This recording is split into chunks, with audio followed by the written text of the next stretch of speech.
Hello, young man. What's your name? Mike, And do you mind me asking how old you are? I am 28. I'm going to turn 29 in about a week or so for the 50th time. Wow, your birthday is in about a week or so, isn't it? Yeah, But you were born in what year? Can I ask you that? 1945. 1945? I think I was. I was so young I can't remember back then, That was the year that World War II ended, right? just before my birthday. World War II ended, what, a month or two or several? Couple months. Couple months before you were born. Wow. So were your parents involved in World War II? Not my parents, but some of my relatives. Did you know them growing up as a kid? Oh, yeah, yeah. I knew my relative who did a major amount of guerrilla fighting in Europe Wow. with Darby's Rangers and a lot of behind the lines bad stuff. So when you were a kid, did they share any of those stories with you while, you know? Not when I was a kid. This family member would not even watch a John Wayne movie about World War II until I was well into my teens. Because it was so upsetting to him? Yes, For her? because he was actually, well, as I said, guerrilla fighting, terminating quite a few people's lives, and very ugly things that happened in his life. So he probably had some PTSD and that Quite kind a of bit. stuff. Yeah. And watching a John Wayne movie would set it off. Yeah, and he said it's nothing like the real war. It was a Hollywood version. Yeah, I'll bet. I'll bet. I'll tell you, my dad was in World War II, and when we were sitting around in the late 60s, watching Hogan's Heroes on TV, he would be angry, saying, you know, the Germans might have been brutal, but they were not stupid. And No. this is portraying Germans as being stupid. This is trash. I don't like this. And he made us turn it off. Hogan's Heroes was more in the line of comedy than it was records and documentary. Yeah, that's true. It was a sitcom. But still, he didn't like it.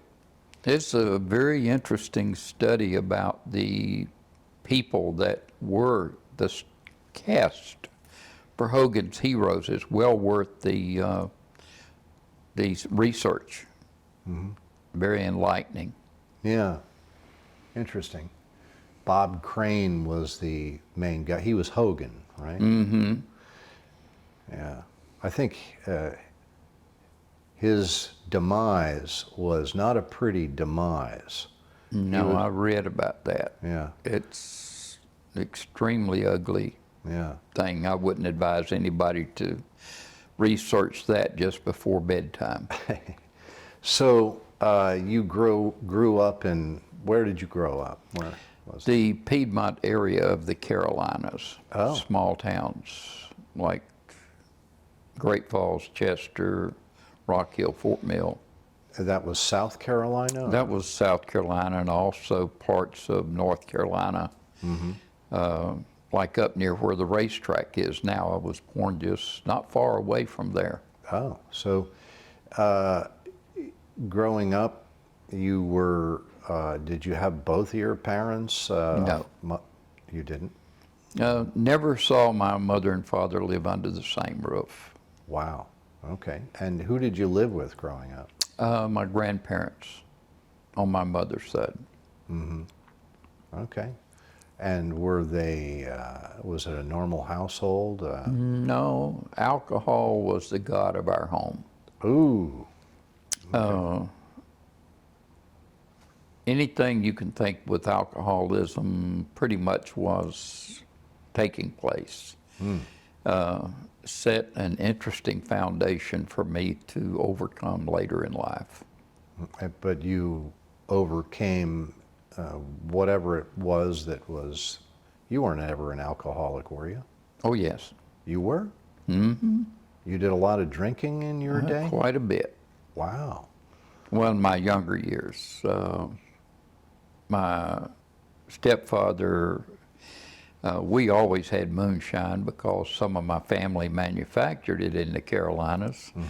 And he would keep at least a quart in the refrigerator, but he worked in a mill and he would stop by and get a few beers. He had PTSD very badly. He was on a destroyer or escort in the Pacific. And anybody that researches that particular life that he lived will find out that it was a very bad, bad life.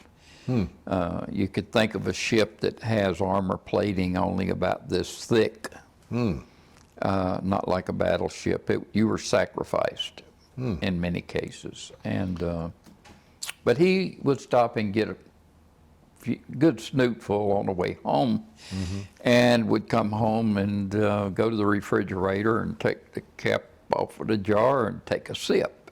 How old were you when you were doing that? I was about the 10th or 11th grade in school. Wow. And then I'd put water back into the jar so that he wouldn't notice anything was missing. And it was fun because funny, not fun. He would come home and go over and get a jar and take a sip. Well, he never measured. So he put it back in there. The next day I got home from school. Before he got home from work, I'd go over there and open the jar and I'd pour out some. And for me, I'd pour more out and then I'd put water in it and close it up. Wow. So, and it would be a little less than what had been there because he wouldn't know. And so I got started with that. Well, you were worse off than him because you were hitting the hard stuff. His was watered down. Yeah, it was funny because I won't tell you my uncle's name on his brother that manufactured it there. I just found out, by the way, where the still was located there in South Carolina.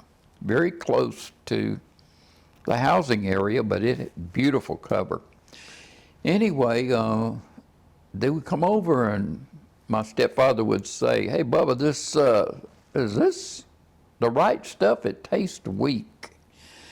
And my uncle would go and he'd uncork it and take a sip, over and pour it down the drain and tell one of his boys, my cousin, "Go out to the car and get your uncle a fresh jar."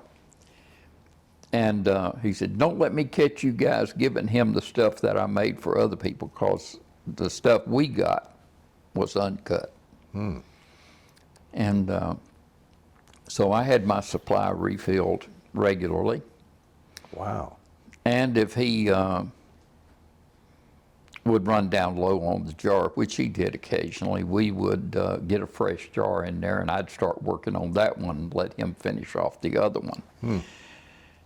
But then I got in the military and I was intent on doing everything I was big enough to do and then a few things. What branch of the military were you in? Coast Guard. And I wanted to join the Army.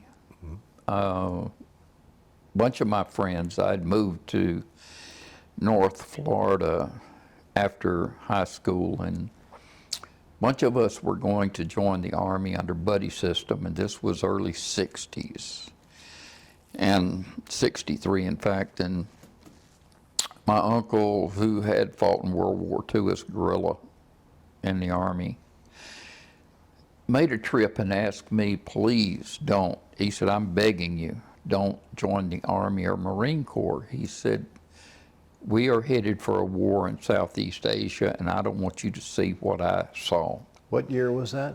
Or 1963.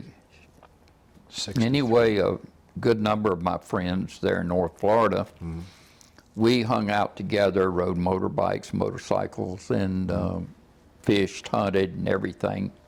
Back in those days, we were more country than most people to realize today. And I went down after he had asked me not to join the Army. I separated myself from my friends and was going to join the Navy. And they were out for lunch, which a lot of times Navy's out for lunch anyway.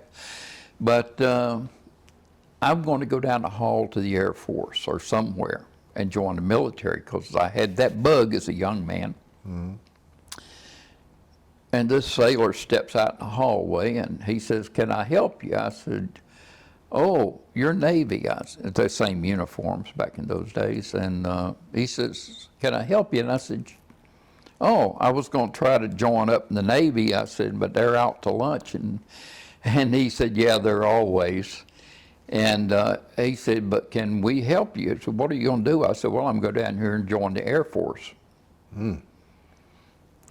And he said, "Would you consider riding on motorboats and staying around the United States and so forth?" And I said, "Yeah, but I'm going to join the military." He said, "Well, we're Coast Guard." And I said, "Coast Guard? I'd never heard of Coast Guard."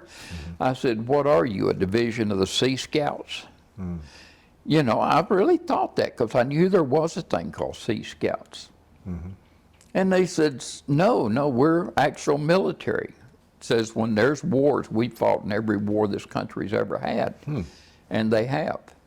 Doesn't the Coast Guard mainly stay here next to the continental United States, or even maybe Hawaii, or around Hawaii? No, they don't? They're over in the Far East at this very moment. Wow. They've got the, when the conflicts were on over there with Iraq, Iran, and dealing with transporting goods and materials. Coast Guard was very much involved in transporting things. They used smaller boats for patrol duty, where you come in closer to shore and get your butt shot off. You know, because some of those little boats, people think that these countries are backward idiots.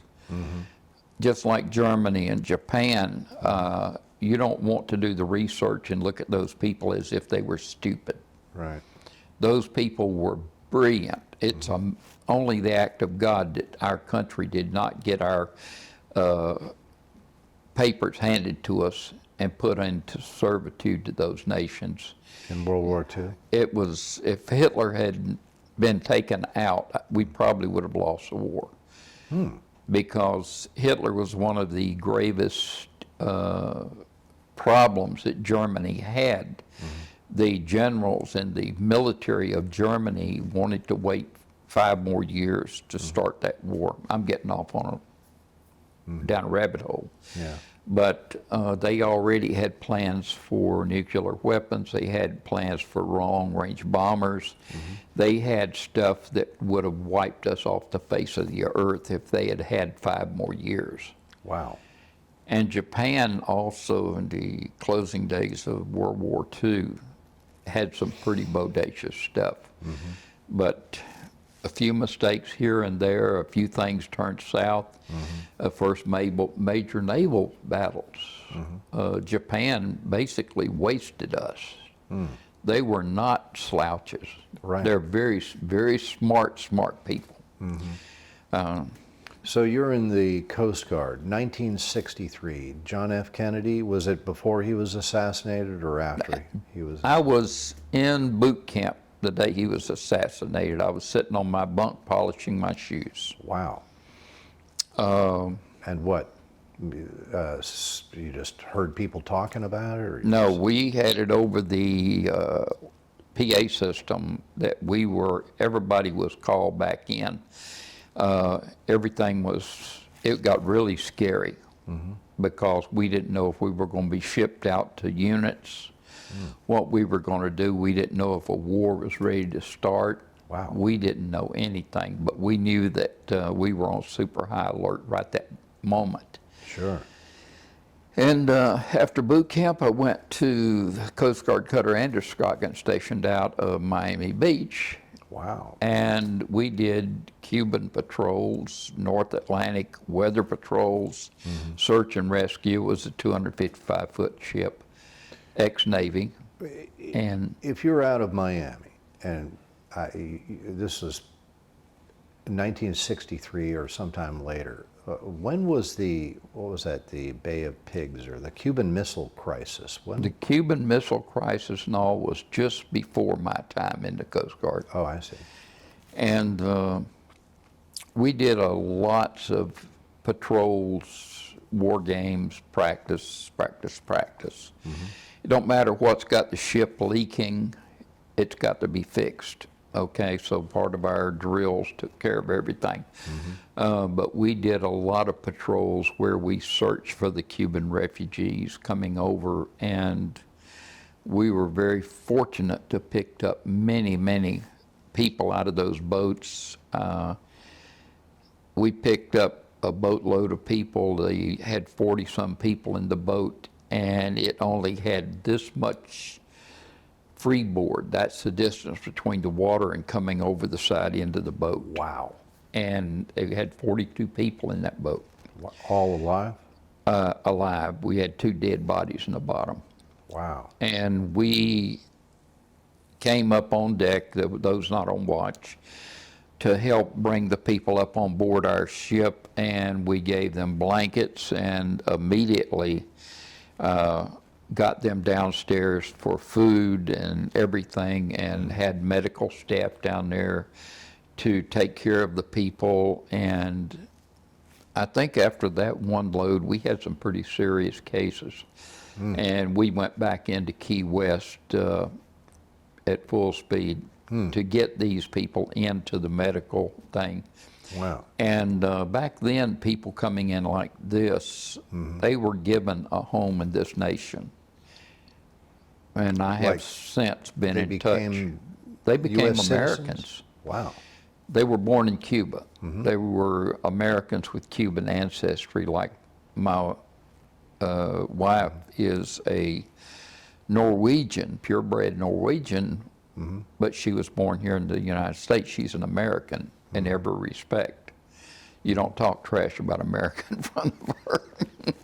Lady 6 months ago at the pool made a big mistake of trash in the United States, and she told her to go back where she came from.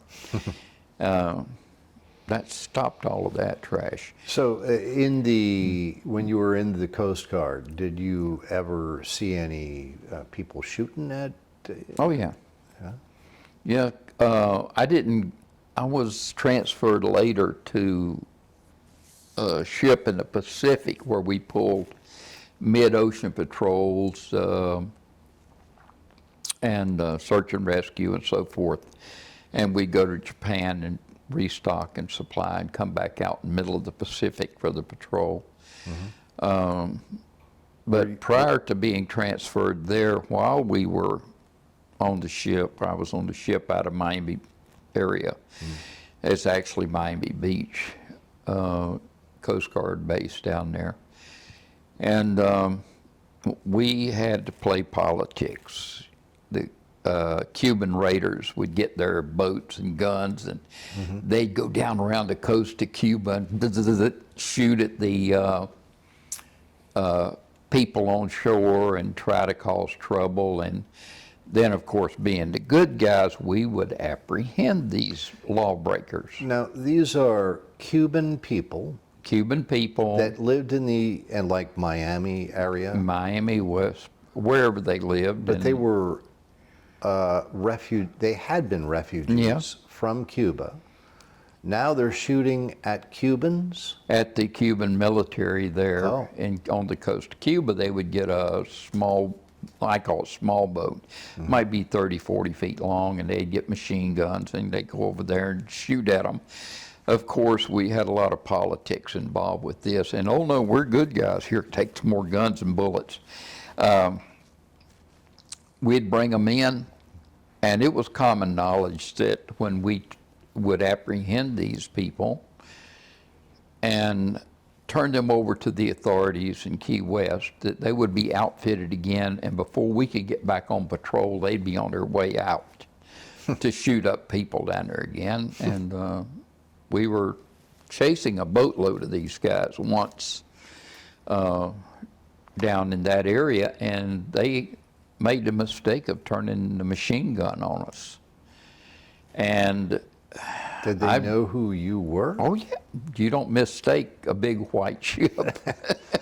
You're in a 30, 40-foot boat, and here's a 255-foot ex-Navy gunboat. But it makes me wonder if they're on a mission to go shoot at the Cuban military. Why then do they turn around and start shooting at you? We were going to arrest them and bring them back in. Oh. And they're going to get their hands slapped. Now, you've been bad. Here, take some more guns and there's a boat over there for you. Don't tell nobody that we sent him, you know. But we went down there, and this boatload of guys turned the machine guns on us. And, of course, they piped it over the PA system to take cover, and the bullets come bouncing off the side of our hull. And we were pretty much facing the boat, so we didn't get a straight-on shot to penetrate the hull. But it came right down beside where I was standing at the moment, and I found out how good deck plating tastes, you know. Because when you start hearing bullets come down through there, you get as low as you can, hoping they don't penetrate. If they do, it's a bad day for you. Might break your coffee cup. You know, because that's why I was up there getting me coffee. But anyway, the old man decided we're not going to play. And we are going to take you in. So he put an HE round, high explosive. He had them drop that in the water, probably 10, 20 feet out in front of this boat to detonate. Wow. And when it blew up, it took the boat completely out of the water. Just the explosion took this boat up in the air, and people and guns and everything was flying all over the place. Did it kill people? Didn't nobody get killed or injured, but they guys on deck said these boys were out there taking off their white T-shirts, waving them in the air, throwing guns over the side. We arrested them, took them back in, and of course, repeat scenario. When you say the old man decided to throw that detonating thing in, Commanding officer. oh, okay, the commanding officer. Yeah, you just don't go grab a gun up and shoot on a ship unless you're authorized. You don't even go target practice when you throw something over the side to shoot at, you know, unless it's authorized. Wow. So so you weren't in the Coast Guard for a long, long time. You didn't spend until you're in your 30s or 40s. No, I did 4 years. And so you get out of the military. Where did you, let's fast forward a little bit from the military. What did you go on and do after the military? Well, I was the wild child, as I kind of indicated. And were you still an alcoholic through the military? at the first part, I was still very much into anything that had alcohol. Oh. We did not allow drugs on our ship. You did drugs, you will either turn yourself in, you will quit, or you're going over the side during the next patrol. There was zero drug tolerance, and it started with your shipmates. Now, we were the biggest bunch of drunks you've probably ever seen. I'd like to call his name, but he's still alive and well, thank goodness. Very good man. Lived in Georgia and went on leave, and we're getting ready to go out on patrol. And let me call him Roger. He came back just shortly before we'd throw off lines and head out in the North Atlantic again. And he said, "Hey, Mikey, guess what I got?" And he had a brown paper bag, and he pulls out a jar of Georgia holy water, clear as crystal. And I don't remember too much about the rest of the day there, but we emptied that jar pretty well. That was good Georgia moonshine. So after the military, though, you had gotten over alcoholism. Was there anything that prompted your getting over the alcoholism? Yeah, I went to church because I'd been staying with a girl who was a Sunday school teacher while I was stationed out of Miami. And I'm not going to powder it up and paint it up. It was not a very nice relationship. And I went to church one morning after a wild drunken party that weekend to chase me out another girl out of a church. And God had a different idea about my life. And I come to realize that, yes, I was still His. And He is not real happy with what I'm doing. And it's going to stop. Would you say then you got saved at that point? No, I had been saved as a child at a little place, White Park Baptist Church, and that's not the only place you can get saved. That just happened to be where it was, in North Carolina. In the town of Concord, of all things. You'll never find records on me there, so they, but I remembered that very clearly. But being saved and being a nice guy is two things. Peter, I believe, was saved, but he had this big old Bowie knife. And when they came to mess with Jesus that night, he whacked off this dude's ear. Now, was Peter saved? Was he yeah, he was. I like Peter. In fact, he wrote a couple books in the Bible. He did a lot of really good stuff, but he had a few bad days in his life. And I had some bad ones in mine. Yeah. He whacked up this dude, and I just chose different activities. But anyway, it's a long story and kind of colorful, but it was all very moral. And, so you're getting over alcoholism was really you felt that God wanted you to get over that. Yeah, right. That was the night before was the last time I ever got drunk. Now, hospitals have messed my mind up with some of the magic chemicals they can give you, but no. Anyway, that was the turning point, and then I realized that my career path in life was the ministry. Oh. And I've never regretted this. I started my studies for the ministry within a short time after this, I don't remember, but I started my studies for the ministry, and it consumed, they consumed a massive amount of my life. And I did not have time to mess with the military. I was getting out at the end of my 4-year enlistment. And I did my job as best I could. I advanced as far as the duties and jobs I had from E2 to E5. I held the E5 billet, but I was still in E2. Okay. When we had major catastrophes on our ship, I was one of the people in the engine room as an E2, and because I knew everything about the engine, I was supervising E6s doing the work. Because I had studied even the blueprints of our engines and everything. And I got out of the military. Yeah. I served on another cutter, which was an 82-footer. And You got out of the military, then served No. on another cutter? no, I transferred back my last year. And I had already studied almost 2 solid years for the ministry under the guidance of some very, very good pastors, some of which had been professors in seminary.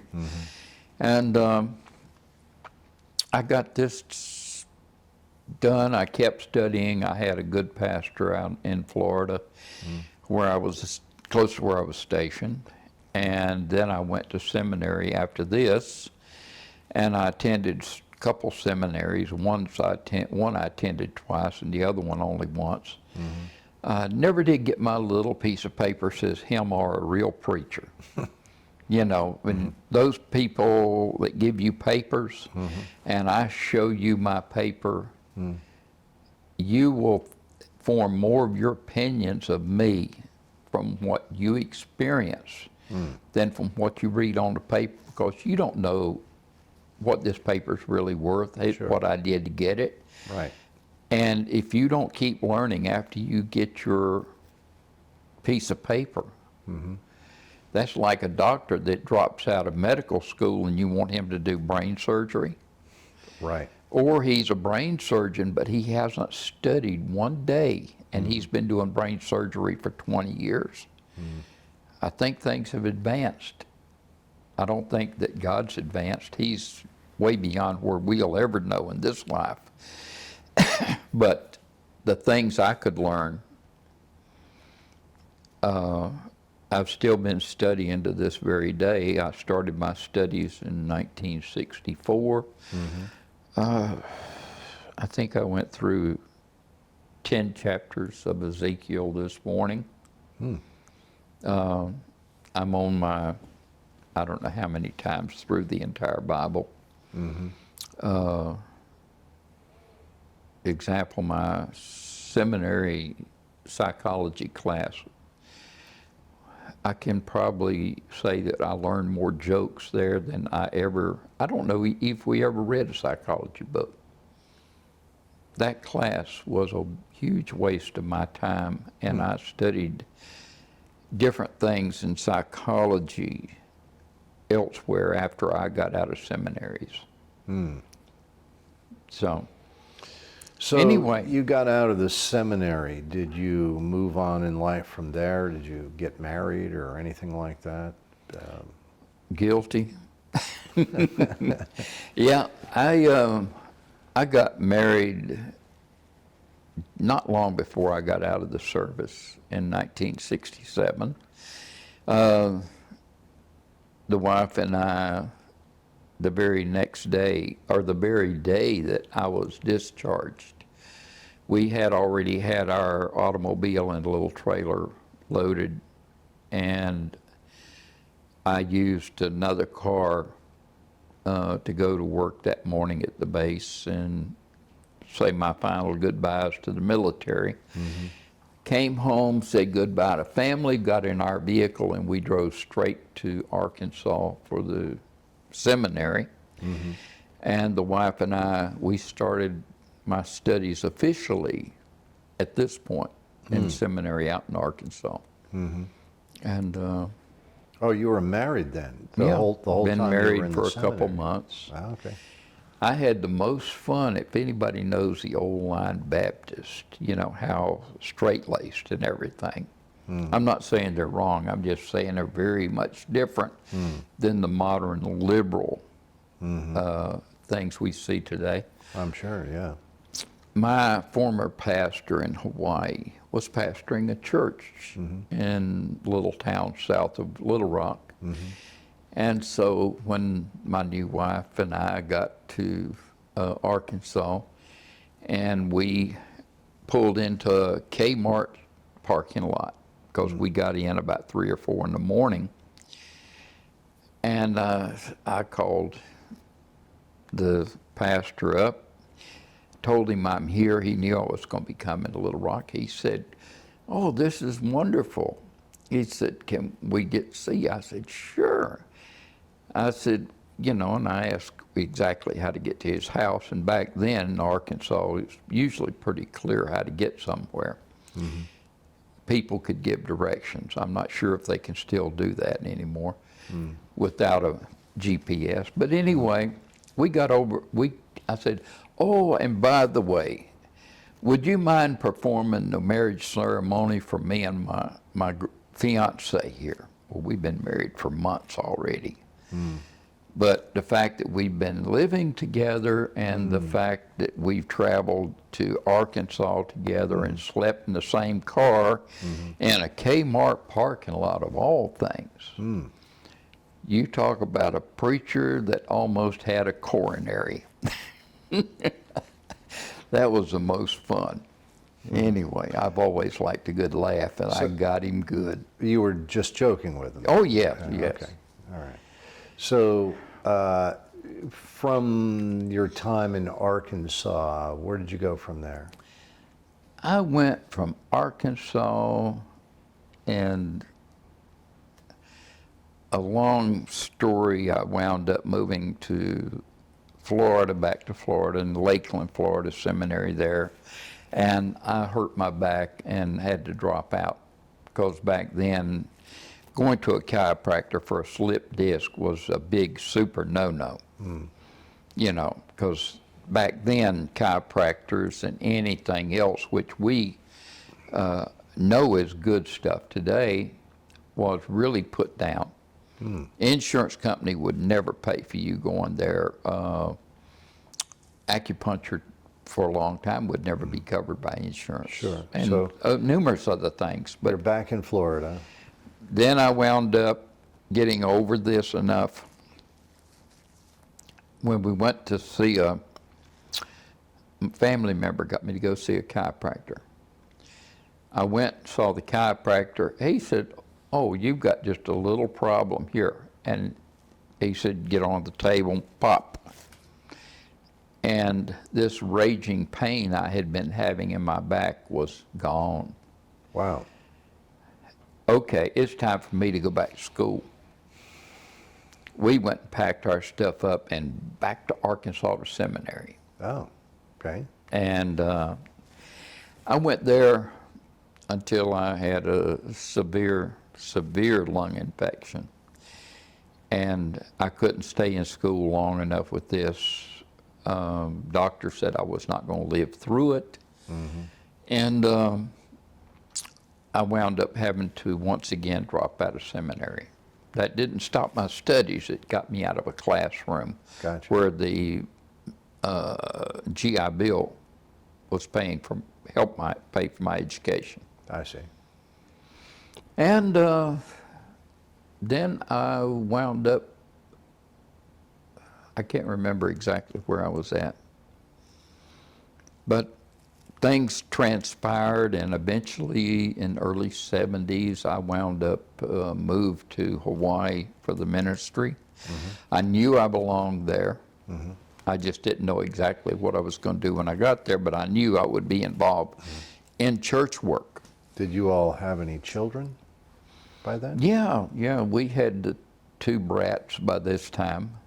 You know, I found out that I must have made God really mad, or either he has a great sense of humor. He gave me 2 daughters. Oh, Yeah, I didn't kill either one of them, okay? yeah.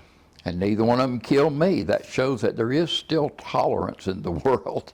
All right. But those 2 rascals, they could pull some sneaky ones on you. So you were then living in Hawaii? We moved to Hawaii, and my oldest was 3 years, going on 3. My youngest was going on 2. And we moved over there, and Where did you live in Hawaii? At which island? actually, when we first got there, I was in the Kamuki up at church there. And there was a downstairs place where I could stay until I could get an apartment. We got an apartment there in the Kamuki section. It's part of Honolulu today. And then we were offered a place to stay on the church, at a house on a church property in Makaha, out down the Waianae coast, And this is on the island of Oahu. Oahu. Okay. So we did that, moved out there, $50 a month rent. Phew. But I had to mow the grass. And we took care of the property maintenance and $50 a month. And I worked wherever I could get a job. And Were you preaching by then at that point? at different churches, I would go preach, and I would be teaching classes, and I was doing my studies. I had a very interesting pastor, he's passed away a long time ago. Uh, very interesting Irishman from the streets of New York. His father was Army and CIA, and he followed his father's footsteps. And let me call him Brother Bill, was a lovable Irishman, 353 pounds, Wow. and no sense of humor for certain things, no tolerance for monkey business in the ministry. Yeah. And Bill called me over to the side when I first moved out there, and he said, "You do not impress me as a preacher." Wow. He said, "Mike, you don't know beans when the pot's open." Wow. He said, "You have done very little study independently. You parrot stuff that you hear other people say." I see. Did you feel that he had a point to make, or Oh, did he you was disagree? so on target. Really? He read my mail, so to speak. Bill said, "You are going to either cut and run, or you're going to prepare yourself for the ministry." Wow. He said, "I don't play with you." So do He- you think that was like a kick in the seat of the pants for you? Yeah, he put his foot all the way up between my ears. He said, "You are going to prepare yourself, or you're going to break and run." He said, "You mess with people's lives, and all you're offering is some kind of religion." He said, "People need God. People don't need religion. They need real counsel. They need truth." He said, "You will prepare yourself to serve the people, or you're going to deny that you've ever been called to the ministry. You're going to quit playing games." Have you been associated with the church in one way or another ever since then? Yeah, Your very entire, much. Your entire life? Wow. And this pastor, Brother Bill, he assigned me homework. He said, "You will have it done unless you have an honest reason it can't be done, like you were sick or something." He said, "I don't care if you just feel bad. I don't care if you're tired. You are going to do this." Yeah. He would assign me homework on the level of anything a college professor would give. And he would have questions and stuff in the Bible. He'd say, "Why did this happen? Who and what?" And he said, "You make a report on everything. And you'll turn in the paper 1 week from today." Did you do that? I'm still here. He did not play with me. And that was good, because my home life as a kid was you do enough to get by. You go to school. The only thing I had to do in school was not fail. My family moved from one place to another because of alcoholism. And so we never settled down. And we never faced up to issues. Many preachers, and I'm not trashing anybody, I'm just saying across board. Right. And I've been in the backroom discussions. These many preachers Yeah. really are just there to make a paycheck. Sure. And they bounce here, bounce there. One pastor of a certain church in Hawaii came over and was assumed a pastorate of a church. People I dearly, dearly love those people. Even to this day, a few of them are still alive, and I would give anything to be around them. So this life lesson from the guy named Bill that you're calling, that kind of turned you around from just being a guy that Get something, make a preacher noise on Sunday. to now you're more involved in just becoming fully present in someone's life to know what is going on in their life, and you are there to be of service to them. Let me give an example of trying to be of service. I can tell you where maybe you're wrong, but why don't I learn why you're doing what you're doing that's wrong? That's more important, because until I can understand how you can go about fixing something. You're walking real funny today, John. Oh, yeah, I've got a great big swelling on my leg. And you pull your pants leg up, and there's a big bruise there, and it looks like you probably have a compound fracture. Now, how are we going to fix it where you walk right? You need to repent. No. Maybe I need to say, come here, let me help you get out to the car. Let's go down to the ER. Let's get you into where you need to start fixing this. It may take you 6 months or a year to get this thing where you're walking right again. So as a pastor, you're more, how should I say this? You're just closer to Reality. the reality of the situation than trying to offer biblical advice to them.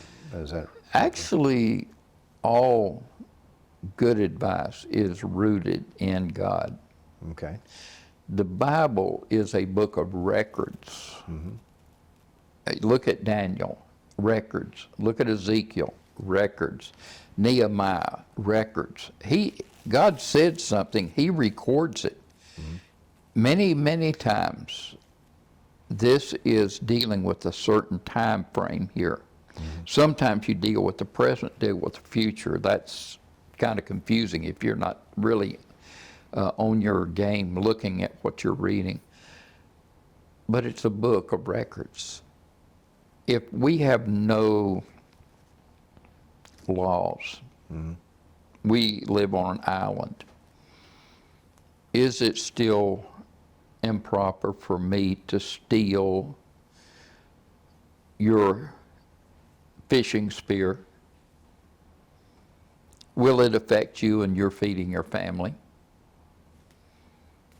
Or maybe I need to use your fishing spear and I talk with you about it, and you let me borrow it.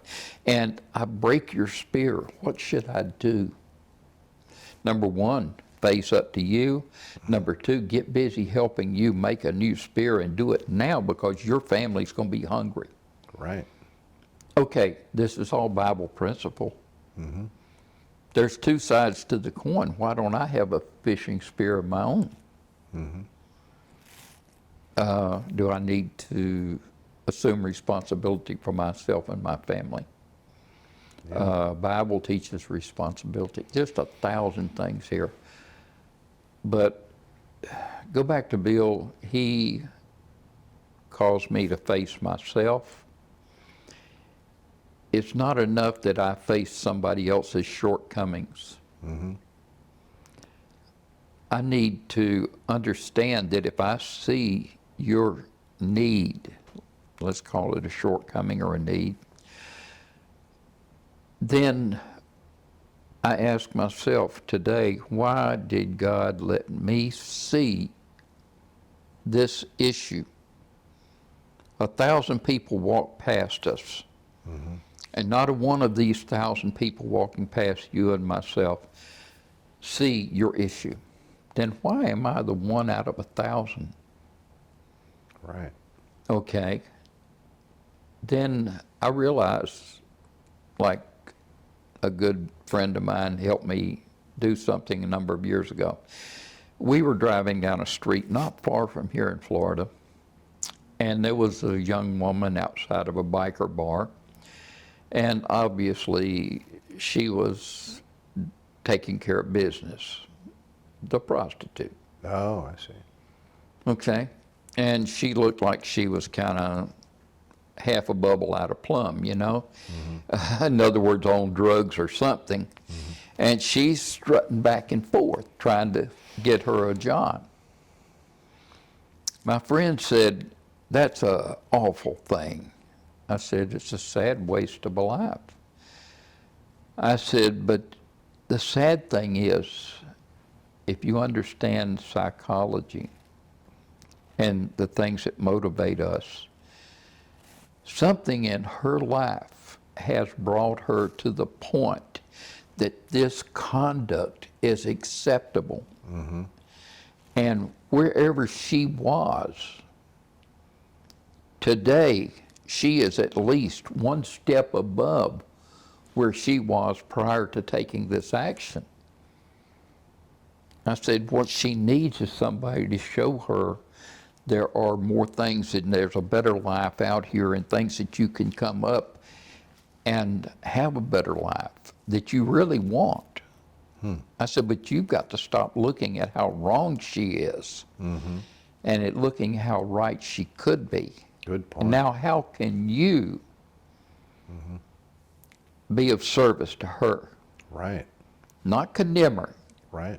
Okay, everybody else in these 1,000 people going by here will condemn you. But how can I not condemn you, but realize you are trapped and need to be out of your trap? This don't go with a lot of modern religions out there.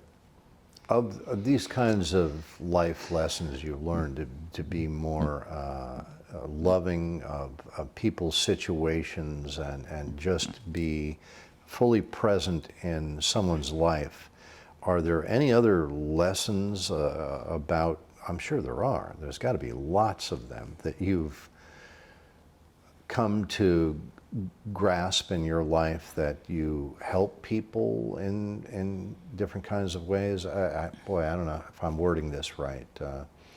Can you think of any life lesson that would be a valuable contribution for someone watching this video right now that could help? Yeah. I've found, and I'm no different than that group of people walking by us.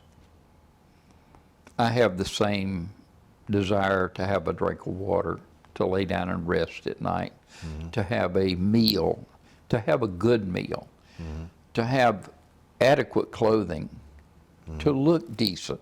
Yeah. I have the same desires as everybody. I believe it or not, I have the same insecurities. I had to grow up. I came out of a home where if you don't agree with it, you hurt it.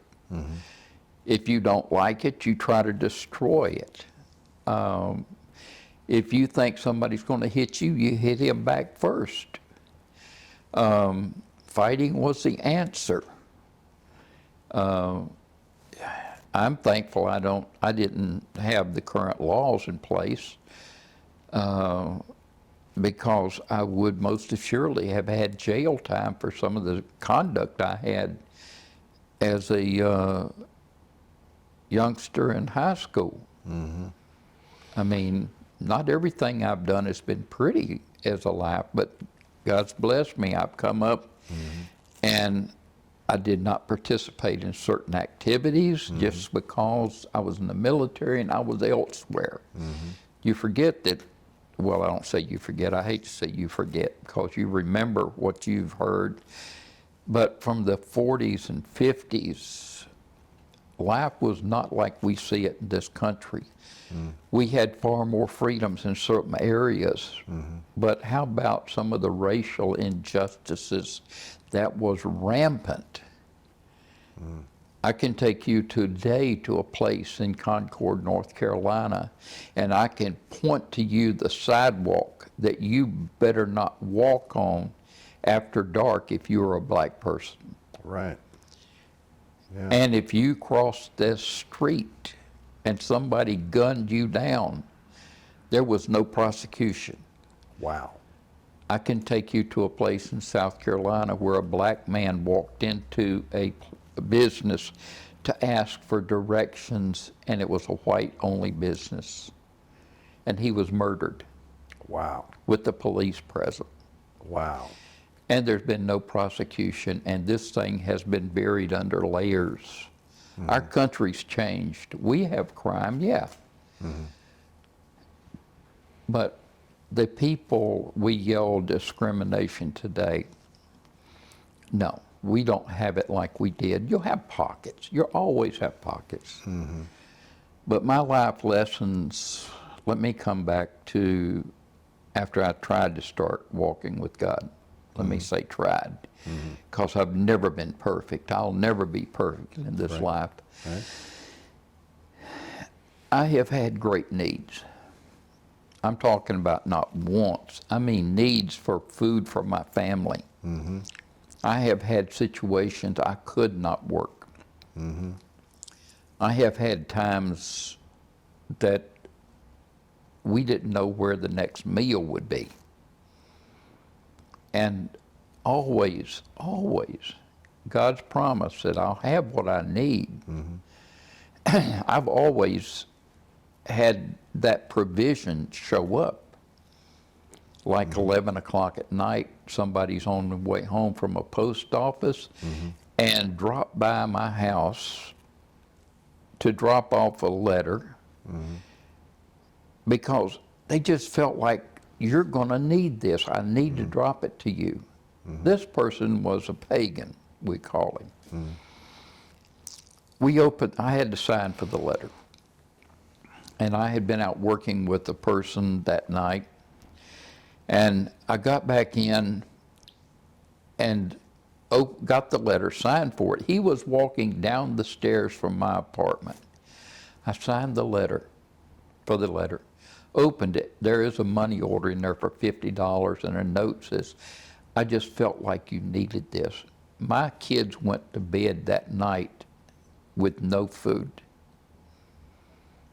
We had 1 cup of rice that we cooked and divided 4 ways between us at lunchtime that day before I left for work. We had a little soy sauce to put on the rice so it wasn't without flavor. And we piled into our car. And we got out and headed down to a little market that we knew was open till about 11:30, 12 o'clock. They would accept the money order. We got some food. Pulled out, and my car had been below empty on gas. And when we were coming down this hill from where the apartment was, we turned the engine off and let it coast down there to the corner and cranked up and went around, got it going and let it coast into the marketplace. When we cranked the car and was pulling it over to the gas station across the corner, the engine cut off. We were out of gas. My 2 girls were in the back seat eating some fruit. I opened the door, hopped out, and kept getting the car going till we got to the gas pump. Wow. And put gas in. Wow. That and numerous other occasions, I have had nowhere to get anything. But it's your relationship with God that has carried you through all these bad times? Numerous. Yeah. And I have known that when it's nothing anywhere else, I am going to be provided for. Awesome. Awesome. Life has not been fun, but it's been life. Are you saying, though you haven't had a happy life, by life has not been fun, you're not saying you haven't had a happy life, are you? The word happy, Yeah. we normally equate happy to smiles, laughter, abundance. Yeah. Of course, I can't speak about somebody in the jungles of South America where they can have fish or monkey or something, and they go out and hunt day by day, and what they can bring in, that's all they get. Eat certain plants, things like this. What about If you have sufficient and you're very content with what you've got, you're way ahead of the person who has great riches and is full of stress. So you've had some hard times in your life, but you've been content. Yeah. Would that be a way of saying that? Yeah, I've had physical issues. I've had 26 different medical procedures, some Wow. kind of a surgery of something. When I went in for my first heart surgery, I think people was wondering how you feel about this. You might not wake up. Because I was about to go to sleep permanently before the surgery. It was kind of a rough time. And I was very comfortable with this, that I'm going to be okay. Because of your relationship with God. Yeah, he's got it covered. I don't have nothing really covered. I might be aware of something, but I don't have it covered. God's got it covered. He's got my needs. I've seen too many times.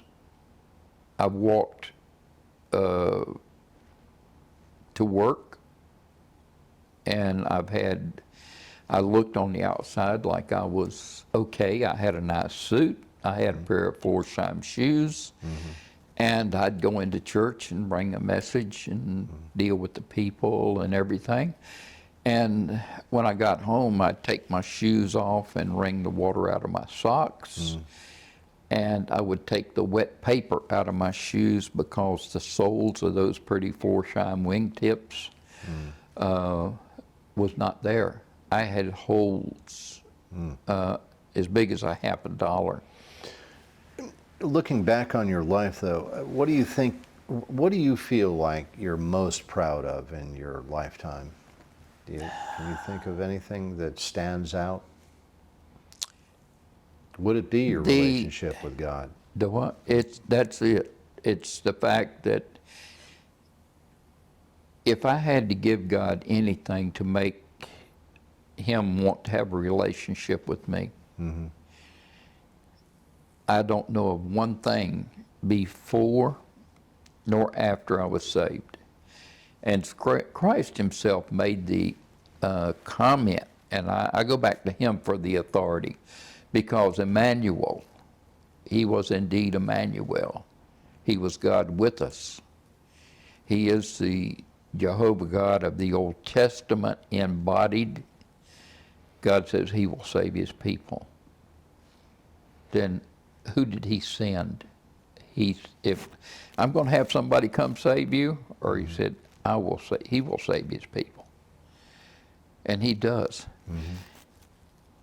There's nothing I could offer in my entire life that would cause God to even open the door and invite me into his kingdom. But he did. He did because, just like everybody, he has the investment that he made provision. Now, honestly, most people on earth will not receive the gift he's given. That don't mean God doesn't provide. It means they didn't receive it. They say, well, I don't like this and that. I don't care what your excuse is. That's your unique excuse. And you may use one that you've heard somebody else say. Right. But it's your excuse now. And God's promised that what I have need of, I'm going to have if I'll walk with him. Now, I can go like some I know, God's providing, I will never have a problem. I will do X, Y, and Z. I will put myself in a position that is pretty dangerous. Like I could walk in front of a cannon and say, God's going to protect me from the cannonball. Now, light the fuse, you know. I think maybe I ought to have a little common sense and get out of the way. Is that cannonball going to hurt real bad? You know, before this conversation we've been having, I learned that you've recently been diagnosed with Alzheimer's disease. Is that right? Oh, yeah. Yeah, the PET scan shows a significant something in the brain. MRI showed a small bleed in my brain.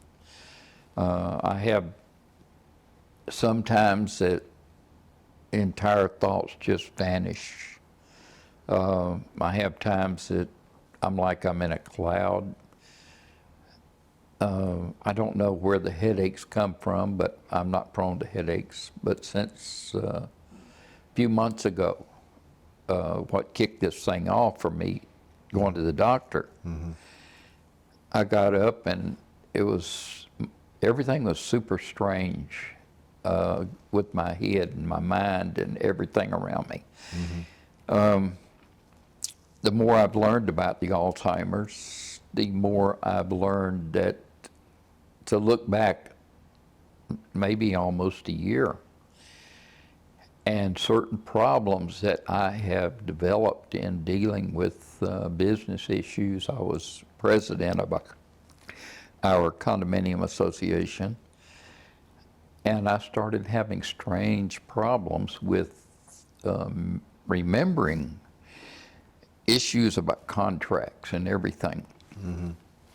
And after my MRI and my PET scan and the trip to the hospital, I approached my primary doctor at the VA and was told, you stop driving, you stop any business deals, you stop financials.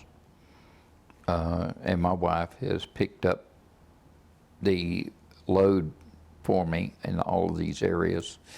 Now, most of the time I'm okay. I can do math sometimes, and sometimes I can look at a math problem and I couldn't tell you to save my life the answer to it. I can't add just a single column of numbers and come up long enough from the number down here to whether I'm going to carry a 2 or a 1 for the next column. I will forget sometimes. Well, you know, I know I go through sometimes where I'll walk into a room and forget why I walked in there, you know. Have to walk back out and retrace my steps to figure out why I was walking into that room. That is part of your exercise program as a senior citizen. Otherwise, most of us wouldn't get that much walking in during the day. Well, do you feel like, are you devastated by this diagnosis? No. I guess it's very much pleasant that, well, I do have certain growths, like in my body, the place in the liver, another one in the lung, another one in my head, that could be a sign of something nasty could happen. And I don't know if it's going to ever develop. I did have a huge tumor, a very large, and I was getting ready for surgery at the VA. We already had all the CAT scans and x-rays and everything. And they were going to do surgery the next morning. And the surgeon said, I want you to go down and get one more CAT scan of this thing. I want to look at one more time. We do surgery tomorrow. And I went down and they had the contrast again. And the surgeon calls me in there and says, he's looking at the 2 different results. This tumor has totally vanished. It's just simply not here. Wow. This thing of Alzheimer's, I'm going to leave this body. God says that precious in his sight is the death of his saints.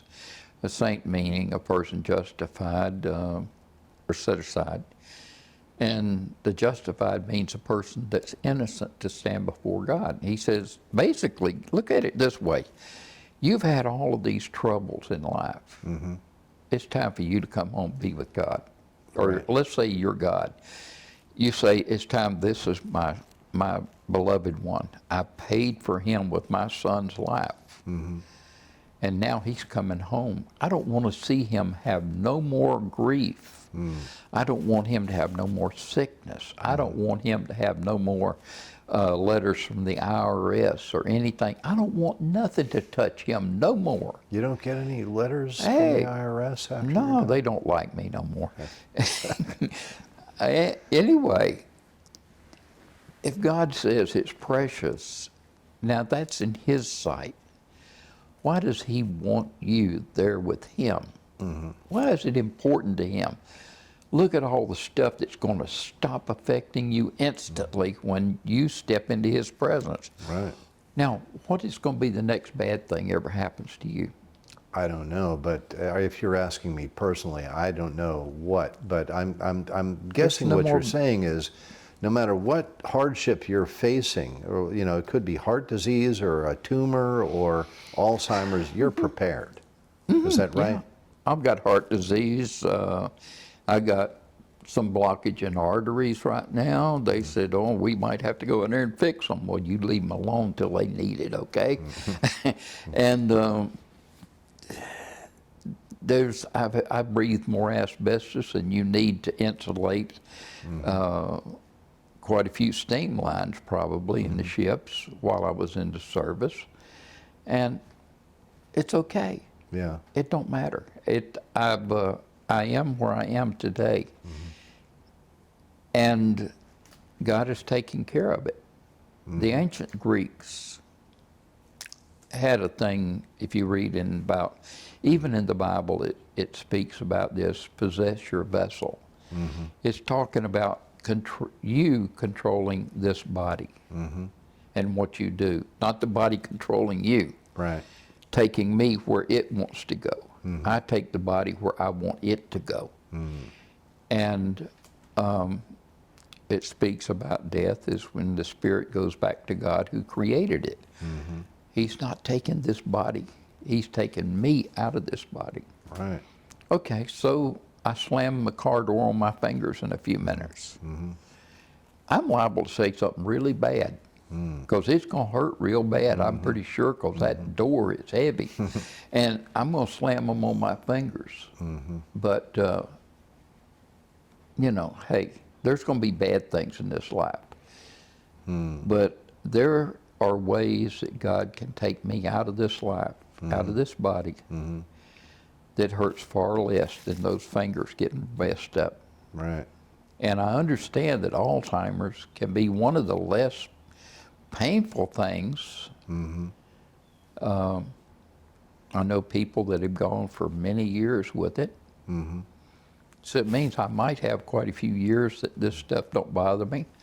And then I know people that had it develop and almost immediately, a very nice gentleman over where I lived, he developed it. We were holding conversations, having good time at the pool clubhouse area. And 2 years later, he was gone. Wow. I mean, he just went down like a rock. So Alzheimer's, Yeah. I ain't sure whether I'd rather have that or a city bus run over me. I think I'll take Alzheimer's. Thank you. Okay, well, it's been a good chat. I think you're feeling good about things, even though you're facing Alzheimer's. Is there anything else you want to contribute to this conversation before we call it a wrap? Yeah. Regardless of what a person might think they're going to do, they are, as the scriptures say, they are going to face the end of this time in this body, and they are going to stand before God. They do not have any way that they can fix that issue between them and God. But God, because He cares, has fixed the issue for us through Christ. And Christ says, no man comes to me but the Father draw him. That means that, like when I was a child at that church, I realized I needed salvation. And all I had to do was ask God for it. Mm-hmm. All a person's got to do is ask. Because I walked out of that church that night without being saved. I was aware at this point that my destiny was without God, or in other words, hell. For some reason, my family attended church again the next night. And I was drawn again to God for salvation. Mm-hmm. And I prayed, asked God, I want to be saved. Instantly, I knew this is no psycho anything, no emotional thing. It was an actual event. Mm-hmm. And living life right now, I know for a fact that I don't have a problem with what's going down the line. I know that I'm going to leave this body. Mm-hmm. But hey, this thing is not the same as it was when I was 21 years old. I've run this thing down a few bumpy roads before. Right. I've left it out in the rain. Yeah. Okay. Well, But people need to face that. That's it. And the provision for first is salvation, and then the next door will open after that. And it's well worth the trip. Awesome. Mm-hmm. Good words of wisdom. Yeah. Speaking words of wisdom. Let's end with that. You want to end this? Read John 3 about 14 through 18 or something like that. Just go read that. Or just read the whole. What is the verse? You know, whosoever. Oh, that's 16. 3:16. But the Bible says that that God wants people to be saved. Right. It's not that He's sitting there being a meanie. Mm-hmm. He's not. Right. He's made the provision. He's made it so simple that even I can understand it. Mm-hmm. There's a little tract called God's Simple Plan of Salvation. Mm-hmm. It just lays it out real simple. Mm. I gave this to my brother Jimmy back in the 60s. And Jimmy said, I'll read it later. I said, promise me. He said, yeah. And anyway, he was back into the home life in the Carolinas, and alcoholism and everything was there. And there was an issue came up not long after this. And Jimmy didn't know how to deal with things, and he stepped in an adult situation, and the stresses, his mind snapped. And I got a phone call about it and was told, if you ever want to see him again before we put him in an institution, you need to get here. And I went there. When I arrived the next day, I was told, you know, I don't understand. So Jimmy kept telling me, he said, Mama, I asked Jesus to save me, and He did. Mama, Jesus saved me. And that has been a comfort to me, because Jimmy couldn't do no religious stuff. He was in as bad a thing as you probably would ever want to. But I had given that to Jimmy. He promised he'd read it. He followed the instructions on that little piece of paper, which revealed God's will. He accepted Christ. And now he's done gone on to be with the Lord. But it's a very big comfort to me when I see somebody. I don't care how bad you are or how bad your situation is. Right. There is hope. Yeah. And there's an answer. And the answer won't make this body get any younger. Yeah. But yeah, take a look at the book of John. It is good. The book of Romans, they're good reading. Okay. I've only read them 20 or 30 times, but that's good. Do it again. All right. Well, Mike, I want to Okay. thank you for this conversation. All right. So we're going to call it a wrap here. Okay. All good? Yeah. All right. And I ain't going to tell nobody where you live either. Okay. Well, thank you for that. All right, Mike. Take care. Okay. All right. Bye-bye.